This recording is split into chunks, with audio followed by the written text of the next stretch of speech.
Hi, my name is Emily Carter, and I am 27 years old. Now, let me tell you something I never thought I would share. There was a time when I had a family, a home, and a life that felt safe. I trusted the people closest to me with everything. But one night, everything changed. Before I begin, I want to ask you something. Where are you watching this from? Comment down below your country. I really want to know who is listening to my story. The rain was falling so heavily that night that it felt like the sky itself had decided to wash everything away. I stood outside the house I had grown up in, my clothes already soaked, my hands shaking not just from the cold but from the shock of what had just happened.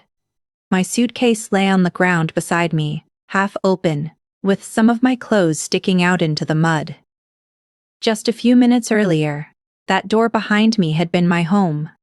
Now it felt like a wall I could never cross again. My father's voice still echoed in my ears, loud and final. He didn't shout often, but when he did, it carried a weight that made arguing useless. That night there was no hesitation in his words, no softness, no doubt. He had looked at me like I was a stranger, like I didn't belong there anymore. I kept hoping he would change his mind, that he would open the door again and call me back inside. But deep down, I knew something had broken beyond repair. It hadn't always been like this. There was a time when this house was filled with warmth. My mother used to laugh in the kitchen while cooking, calling my name from across the rooms, asking about my day. Back then, my father used to smile more. We were not perfect, but we were a family. Everything changed after my mother passed away. The silence she left behind slowly turned into distance, and that distance turned into something much worse. When my stepmother entered our lives, things seemed normal at first. She spoke kindly, smiled often, and acted like she wanted to take care of me.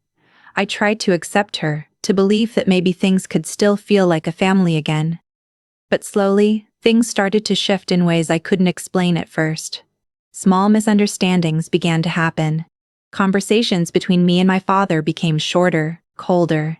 He started believing things about me that weren't true. At first, I thought it was just stress or grief changing him. But over time, it became clear that someone was feeding him stories that made me look careless, disrespectful, even selfish. My stepmother never accused me directly in front of him. She didn't need to. She would drop small hints, twisted versions of events, and let his mind fill in the rest. And somehow, every time, he chose to believe her. I tried to defend myself. I explained, I argued, I begged him to trust me. But every word I said seemed to make things worse. It was like I was digging my own grave without even realizing it. The more I spoke, the more he saw me as the problem. Slowly, I stopped trying. I stayed quiet, hoping that one day he would see the truth on his own. But that day never came. That night started like any other argument, but something felt different. The tension in the air was heavier. My stepmother stood in the corner, silent, watching everything unfold with a strange calmness on her face. My father accused me again, repeating things that I knew were lies. This time, I didn't fight back. I was too tired, too broken. I just stood there, listening, hoping he would stop. Instead, he pointed toward the door. For a moment, I thought he didn't mean it. I thought it was just anger speaking. But then he said it clearly, slowly, like he wanted to make sure I understood every word. He told me to leave. Not for a night, not for a few days. He told me to leave and never come back. My heart dropped in a way I had never felt before. It wasn't just pain, it was disbelief. I looked at him, searching for something in his face that would tell me he didn't really mean it. But there was nothing there, no hesitation, no regret, just cold certainty. I packed my things in silence. No one stopped me. No one spoke. The house felt unfamiliar, like I was already a stranger walking through it one last time. Every step toward the door felt heavier than the last. When I finally reached it, I paused, hoping, just hoping that someone would say my name. But the silence was louder than anything. I stepped outside, and the rain hit me instantly, cold and unforgiving. The door closed behind me with a sound that felt final, like the end of something that could never be repaired. I stood there for a long time, staring at that door, waiting for it to open again. I even knocked once, softly at first, then harder. No answer. People passed by on the street, but no one paid attention. To them, I was just another person standing in the rain. They didn't know that my entire world had just been taken away from me. I picked up my suitcase, feeling the weight of not just my belongings, but everything I had lost. That was the moment something inside me changed. The pain didn't disappear, but it turned into something else, something quieter, stronger. I realized that there was no one coming to save me. No one was going to fix this. I wiped my tears, even though they mixed with the rain and didn't really matter anymore. I looked at the house one last time, the place that used to mean everything to me, and understood that it was no longer mine. And in that cold, empty moment, with nothing left to hold on to, I made a promise to myself that I would never forget what happened that night, that I would never forget how it felt to be thrown away like I meant nothing, and that one day I would come back, not as the broken girl they had forced out into the rain, but as someone they would not recognize, someone they could not ignore, someone they would regret ever underestimating. The first night after I was thrown out felt endless. I walked for hours without knowing where I was going, just trying to stay under streetlights because the darkness made everything feel worse.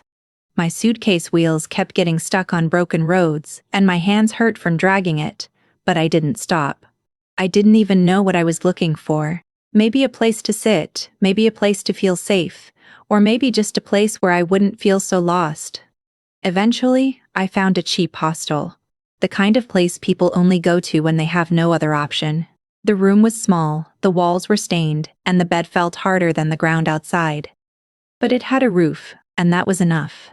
I paid for one night using the little cash I had left, knowing very well that I couldn't afford many more nights like this. The next morning, reality hit me harder than anything else. I had no job, no support, and no one to call. My phone felt useless in my hand because there was no one I could reach out to without feeling like a burden. For a moment, I thought about going back, about knocking on that door again and apologizing for things I didn't even do, just to have a place to stay. But something inside me refused. Maybe it was pride, or maybe it was the pain that hadn't settled yet. I started looking for work that same day. It didn't matter what it was. I just needed something.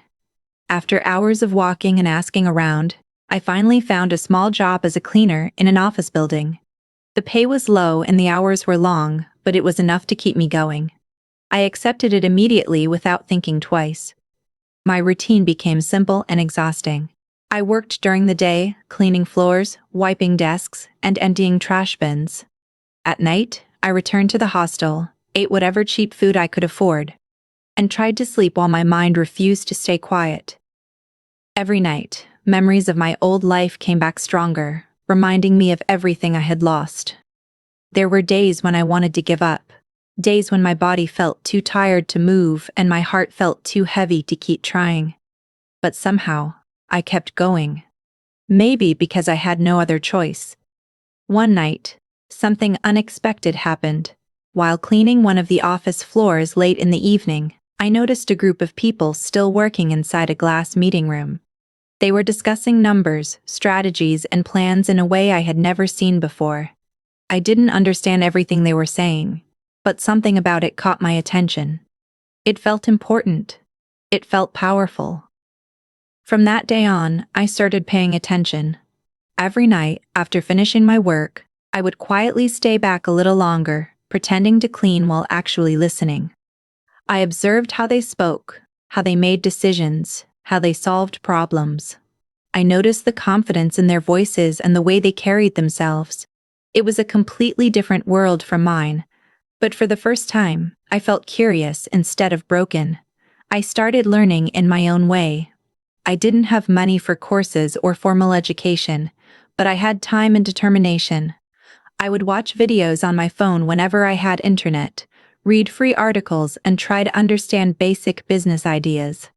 It was slow and sometimes confusing, but I didn't stop. Weeks turned into months, and months turned into years. I saved every small amount I could. I stopped spending on anything unnecessary. There were days I skipped meals just to save a little more. It wasn't easy, but I had a goal now, even if I couldn't fully explain it yet. After a long time, I finally felt ready to try something on my own. I used all my savings to start a small online business. I believed in it completely. I thought this was my chance to change everything. But it failed.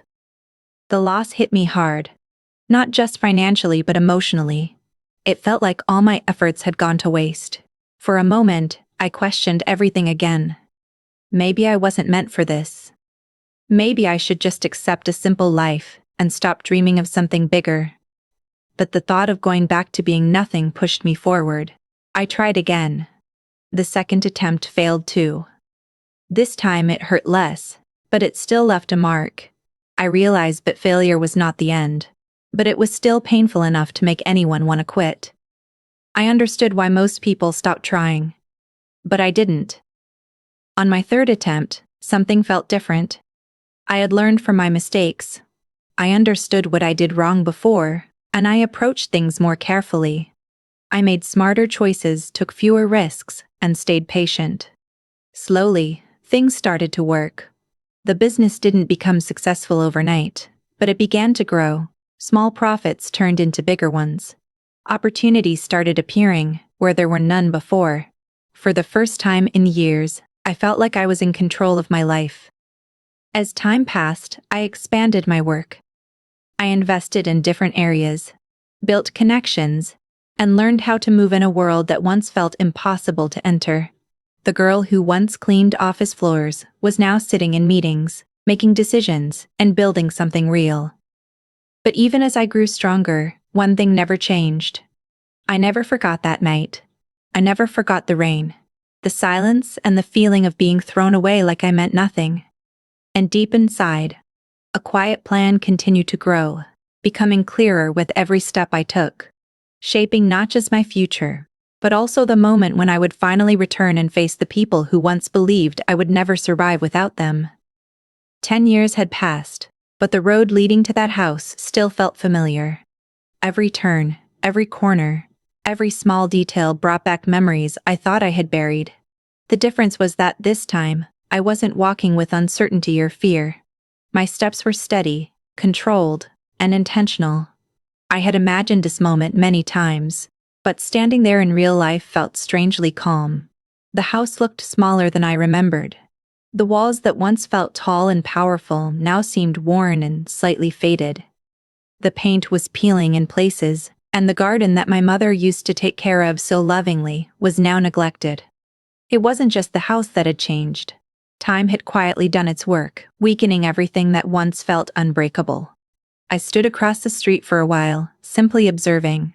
I didn't rush. I didn't feel the need to walk up to the door immediately. This wasn't about emotions anymore. This was about control, and control required patience. A part of me expected to feel anger or pain when I saw that house again. But instead, there was only a quiet sense of distance, like I was looking at a place that belonged to someone else. A car pulled into the driveway, and I instinctively stepped back into the shadows. My father stepped out, moving slower than I remembered. His posture had changed. His confidence slightly faded. For a moment, I just watched him, noticing the small signs of age and stress that hadn't been there before. He didn't look like the man who had once stood so firmly in front of me, telling me to leave without hesitation. My stepmother appeared at the door, calling out to him. Her voice carried the same sharpness I remembered, but there was something else in it now, tension, maybe even worry. They spoke briefly before going inside, and the door closed behind them, just like it had all those years ago. But this time I didn't feel like the one left outside. I turned away from the house and walked back to my car. There was no need to knock. No need to announce my return. They didn't need to see me yet. In fact, it was better if they didn't. Because the truth was, I had already returned long before that day. Over the past few years, I had been quietly building connections and expanding my influence. I had invested in multiple businesses, learned how different industries operated, and most importantly, I had gained access to information. Information was power, and I knew exactly how to use it. At first, it was just curiosity that led me to look into my father's business. I wanted to see what had happened to the company he once valued more than anything else. But what I found was something far more useful than I expected. The company was struggling. It wasn't obvious from the outside, but once I looked deeper, the cracks were clear. Poor decisions, unstable partnerships, and financial pressure had slowly weakened the foundation. They were holding on, but barely. That's when my plan truly began to take shape. I didn't rush into anything. Instead, I started positioning myself carefully. I invested in businesses connected to his company. Companies that provided essential services and materials. At the same time, I began forming relationships with people in the same network: partners, suppliers, and even competitors. None of them knew who I was connected to. To them, I was just another investor, another business person looking for opportunities. I kept my identity separate, never revealing anything that could trace back to my past. Slowly, piece by piece, I built control. I made sure that the businesses I invested in became stronger, more reliable, and more attractive than their competitors. Over time, more and more companies started depending on them, including my father's company. It wasn't something that happened overnight. It was a gradual shift, almost invisible, but very real. At the same time, I started influencing decisions from a distance. I encouraged certain deals, supported specific partnerships, and quietly guided situations in ways that would benefit me in the long run. Every move was calculated, every step carefully planned, and still, they had no idea. From their perspective, the changes in their business environment were just part of normal challenges. They couldn't see the pattern forming around them, the web that was slowly tightening. They were reacting to problems without realizing that those problems were being shaped. As I drove away from the house that day, I allowed myself a small smile. Not out of happiness, but out of certainty. Everything was moving exactly as I intended. I didn't need to confront them directly. Not yet. The real power wasn't in showing up and demanding answers. It was in knowing that I could affect their lives without them even realizing it. It was in controlling the outcome before they even understood what was happening. Days turned into weeks, and weeks into months, and with each passing moment, my influence grew stronger. Their options became more limited, their choices more restricted. They were slowly being pushed into a corner, step by step, without any clear way out. And the most important part of it all was that I remained invisible. They continued their lives, unaware that someone was watching, someone who knew their weaknesses, their habits, and their past. Someone who had once stood outside their door in the rain, with nothing but pain and a promise. Now that promise was turning into reality. I didn't need revenge driven by anger. I needed precision, patience, and control. And I had all three. Because this time I wasn't the one being pushed out into the cold.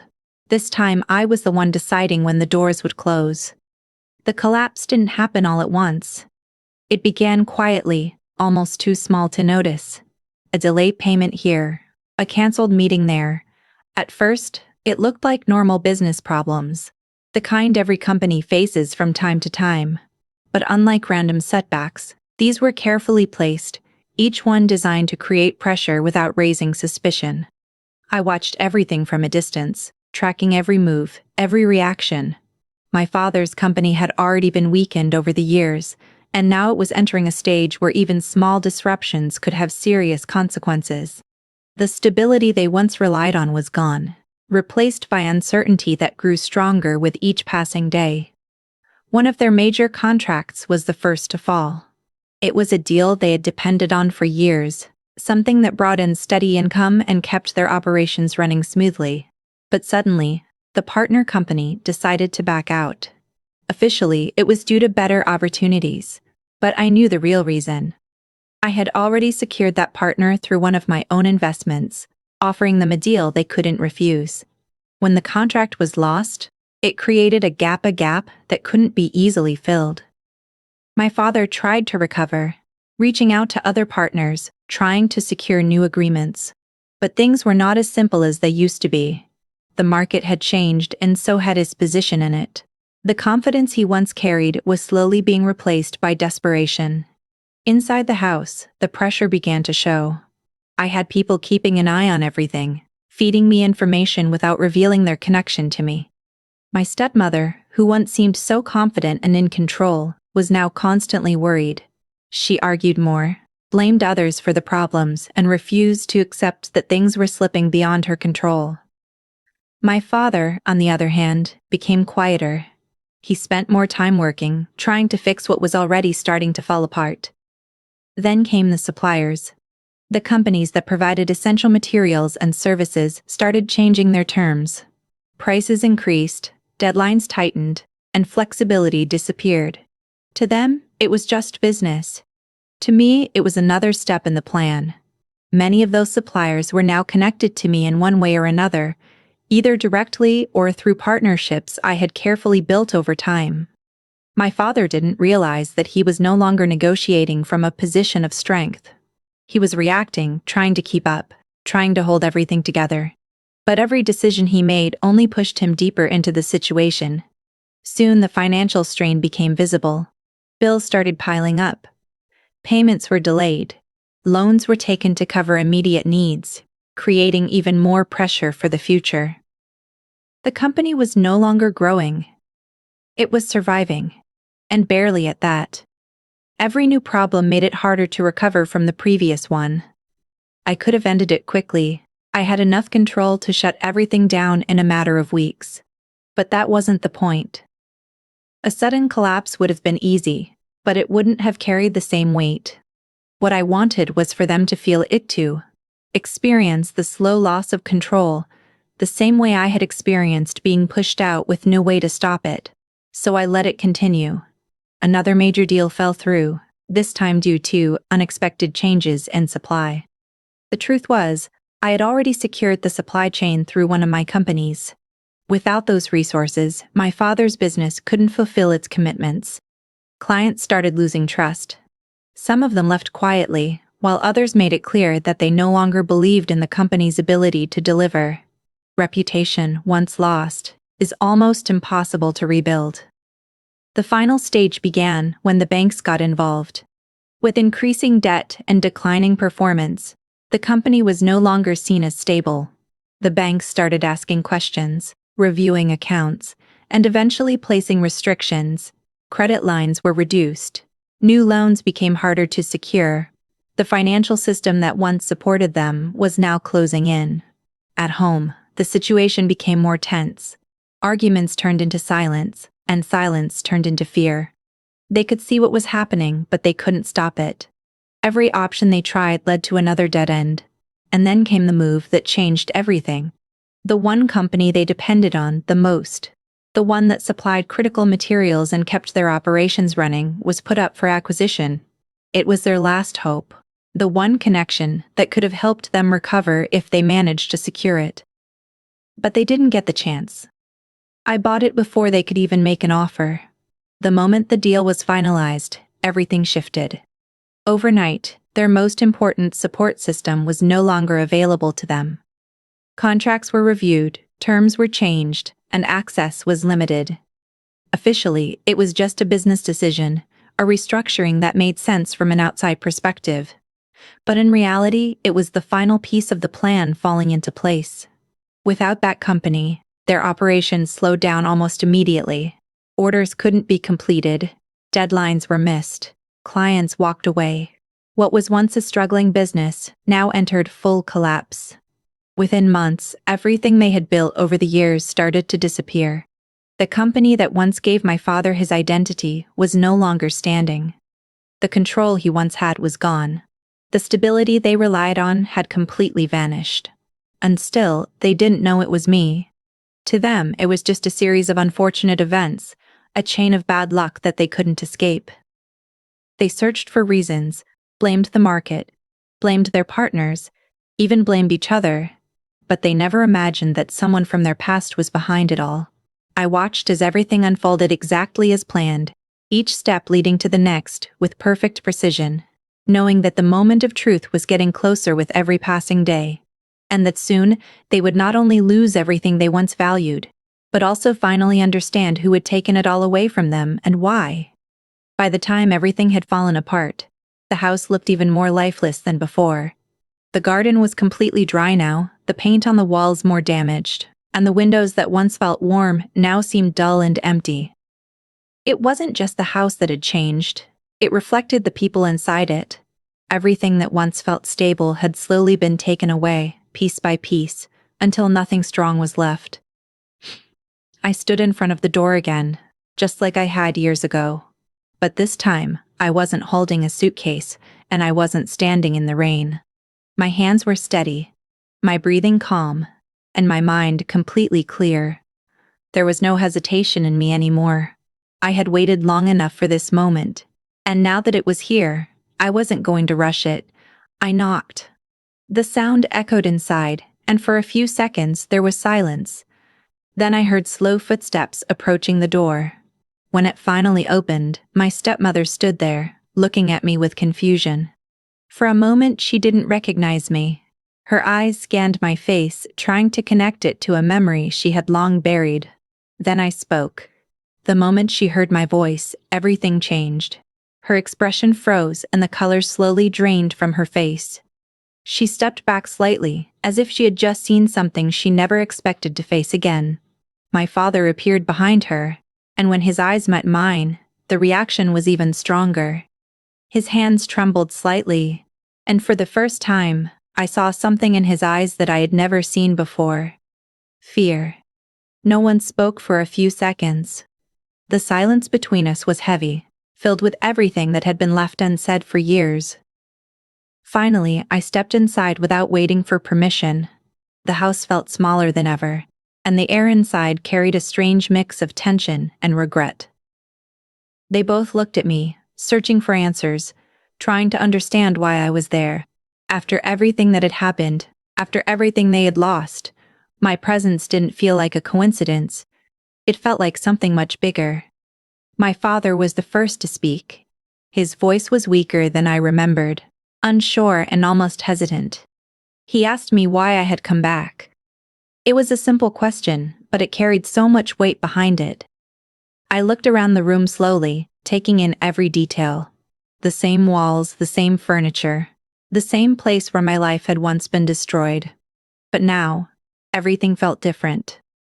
Not because the house had changed, but because I had. "I came to see how you're doing," I said calmly. My stepmother's reaction was immediate. She didn't believe me.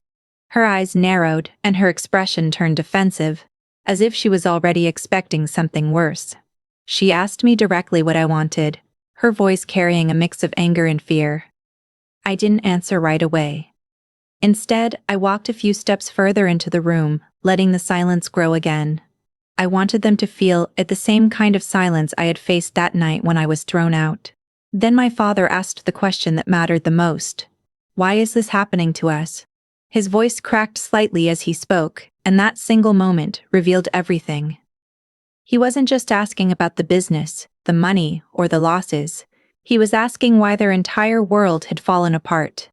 I turned to face him fully. "I think you already know the answer," I said. They both looked confused at first, but there was also a growing realization in their expressions. Something was starting to connect, something they had never considered before. I took a deep breath, not because I was nervous, but because I knew what I was about to say would change everything. "All of it," I continued, my voice steady and clear. "The deals you lost, the partners who left, the company you depended on. It wasn't bad luck." The room went completely still. It was me. For a moment, it felt like time had stopped. My stepmother's eyes widened in shock, and my father stared at me as if he couldn't believe what he was hearing.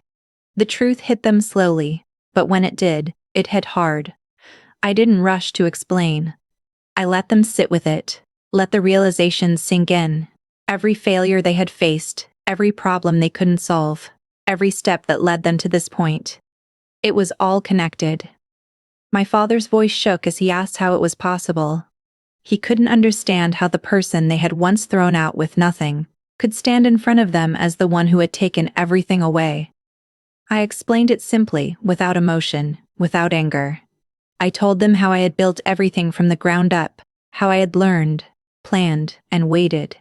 I told them how every decision I made was intentional, how every step brought me closer to this moment. My stepmother tried to interrupt, to deny it, to shift the blame like she always had. But this time, there was no one left to convince. The truth was too clear, too complete to ignore. Then came the question I had expected. Why would you do this? I looked at both of them, really looked at them, not as my family, but as the people who had once decided that I meant nothing. I didn't do anything to you that you didn't do to me first, I said quietly. The words weren't loud, but they carried more weight than anything else I had said. I just gave it back. Differently. Tears filled my father's eyes, but I didn't feel anything when I saw them. No satisfaction, no anger, no relief. Just a strange emptiness that I couldn't explain. For years I thought this moment would feel like victory. I thought it would fix something inside me, that it would make all the pain worth it. But standing there, looking at them, I realized something unexpected. It didn't change the past. It didn't erase what happened. And it didn't give me back what I lost. I turned away from them slowly, not because I had nothing left to say, but because there was nothing left that needed to be said. Everything was already done, every step completed, every promise fulfilled. As I walked toward the door, I paused for just a second, not to look back, but to acknowledge the end of something that had once defined my life.